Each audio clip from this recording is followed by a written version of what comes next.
नमस्कार दोस्तों, मैं हूं राजदीप तोमर और आपने देखना प्रारंभ कर दिया है TV30India.com का विशेष कार्यक्रम धर्मचक्र। जैसा कि आपको मालूम है, हम अपने इस कार्यक्रम में धर्म और आध्यात्म से जुड़ी बातों पर चर्चा करते हैं, साथ ही आपके द्वारा पूछे गए सवालों के जवाब देते हैं।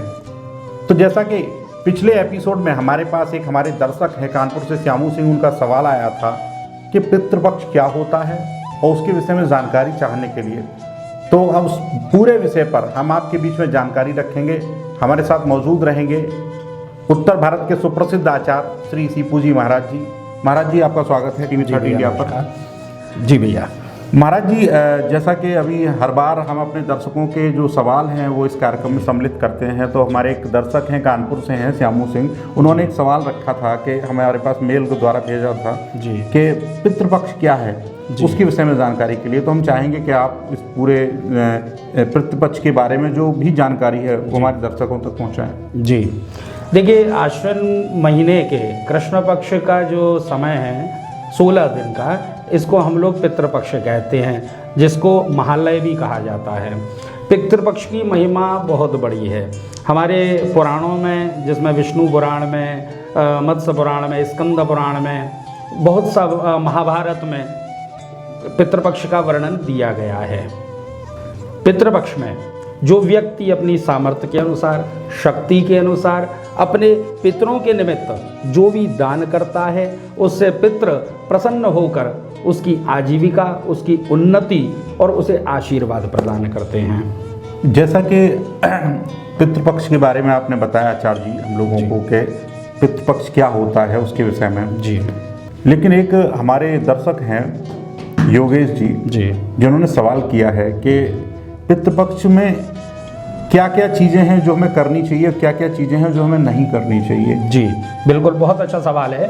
देखिए, पितृपक्ष में 16 दिन तक अगर व्यक्ति भगवत गीता का पाठ करके और अपने पितरों के निमित्त उसका फल अगर अर्पण करता है तो उससे पितृ प्रसन्न हो जाते हैं। अगर संपूर्ण गीता का पाठ नहीं कर सकता तो नित्य 7वें अध्याय का वो अगर पाठ करता है और उस पाठ का जो फल है वो अपने पितरों को अगर अर्पण कर देता है तो उसको आशीर्वाद पितृ देते हैं। श्राद्ध पक्ष में एक विशेष मंत्र का उच्चारण करने से पितृ उसके परिवार को आशीर्वाद प्रदान करते हैं। वो मंत्र मैं आप लोगों को बताऊंगा।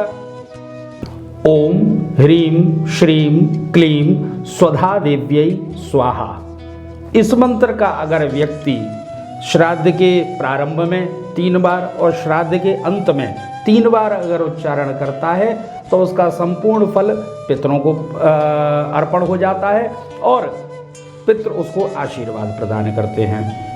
आचार्य जी, इटावा से हमारे एक दर्शक हैं सुधीर दीक्षित जी, उनका प्रश्न था कि यदि बेटा ना हो तो पितृपक्ष में कौन व्यक्ति है जो पूजा पाठ या जो ये आप बता रहे हैं ये सारी चीज़ें फॉलो करे, वो कौन व्यक्ति कर सकता है अगर बेटा नहीं है तो? जी देखिए, अगर पुत्र नहीं है तो दौहित्र इस श्राद्ध को कर सकता है। दौहित्र कहते हैं बेटी का बेटा, वो अगर इस श्राद्ध को करता है तो उनको श्राद्ध प्राप्त होगा।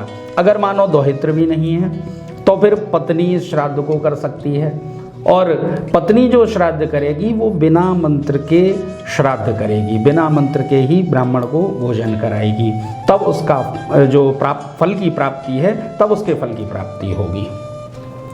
आचार्य जी, हमारे एक दर्शक हैं सचिन कुमार वर्मा जी जो कि आगरा से हैं, उनका एक सवाल था कि यदि ब्राह्मण भोज ना करा पाए कोई व्यक्ति जी तो उसे क्या करना चाहिए, यानी कि अगर, क्योंकि ब्राह्मण भोज को बड़ा महत्वपूर्ण माना गया है पितृपक्ष में, तो अगर कोई नहीं करा पाता है ब्राह्मण भोज किसी कारण से तो उसे क्या करना चाहिए? जी देखिए, अगर किसी कारणवश अगर व्यक्ति ब्राह्मण भोजन नहीं करा पा रहा है किसी व्यस्तता के कारण या किसी और कारणवश, तो वो प्रातःकाल स्नान करने के बाद और सूर्य भगवान के आगे खड़ा हुए दोनों हाथों को ऊपर करके सूर्य भगवान से प्रार्थना करे, अपने पिता का नाम ले, अपने गोत्र का नाम ले और नाम ले करके भगवान से ये प्रार्थना करे कि आज मैं श्राद्ध कराने में असमर्थ हूँ, इसलिए मेरे द्वारा इस श्राद्ध को स्वीकार किया जाए।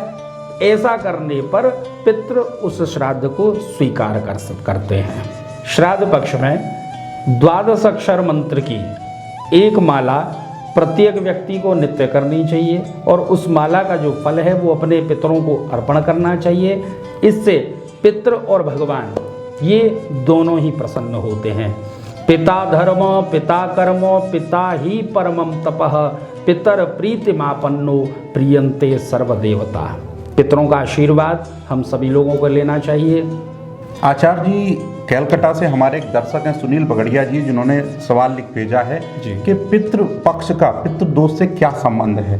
जी देखिए, पितृ पक्ष में श्राद्ध अगर व्यक्ति नहीं करता है पितरों के निमित्त अथवा पितरों का अपमान करता है तो व्यक्ति की कुंडली के अंदर पितृ दोष आ जाता है। पितरों को अगर श्राद्ध प्राप्त नहीं होगा तो पितृ रुष्ट हो जाएंगे और जब पितृ रुष्ट हो जाते हैं तो व्यक्ति की कुंडली के अंदर पितृ दोष लग जाएगा और पितृ दोष में वो बहुत सारे कष्ट उसके जीवन में आने लगते हैं। इसलिए प्रत्येक व्यक्ति को अपने पितरों के निमित्त श्राद्ध पक्ष में गंगा स्नान करे, पितरों का तर्पण करे, पितरों को भोजन कराए, ब्राह्मण भोजन कराए, गरीबों को दान करे। अगर ऐसा व्यक्ति करता है तो उसके जीवन में हर्ष उल्लास और वो व्यक्ति हमेशा उन्नति करता है। बहुत बहुत धन्यवाद आचार्य जी, आपने इतनी महत्वपूर्ण जानकारी हमारे दर्शकों के सवाल के जवाब भी दिए और महत्वपूर्ण जानकारी दी हमारे दर्शकों के लिए। और हमारे दर्शकों ने भी जाना होगा पितृपक्ष क्या है, उससे होने वाले लाभ हानि और उस पर हमें क्या करना चाहिए और सरल उपाय, और यदि आप ब्राह्मण भोज नहीं करा पाते हैं तो उसके भी विकल्प जो हैं वो हमारे जो है आचार्य जी ने आपको बताया और हमारे दर्शकों तक ये महत्वपूर्ण जानकारी पहुंची होगी। इसी तरह की और भी अधिक जानकारियों को जानने के लिए, साथ ही आपका कोई सवाल है तो हमें आप लिख भेज सकते हैं आपकी टीवी स्क्रीन और आपके मोबाइल स्क्रीन के नीचे चल रहे नंबरों पर। हम प्रयास करेंगे अपने अगले एपिसोड में आपके सवालों को शामिल करें और उनके जवाब हमारे आचार्य श्री सीपू जी महाराज जी द्वारा आप तक पहुंचाए जाएं। तब तक आप देखते रहें tv30india.com और साथ ही अगर अभी तक आपने हमारा एंड्रॉयड ऐप डाउनलोड नहीं किया है तो प्लीज़ डाउनलोड कर लें गूगल प्ले स्टोर से TV30 इंडिया का एंड्रॉयड ऐप। और फेसबुक और इंस्टाग्राम पर भी हमें फॉलो कर सकते हैं ताकि इसी तरह के धार्मिक कार्यक्रम आप तक सीधे पहुंचते रहें।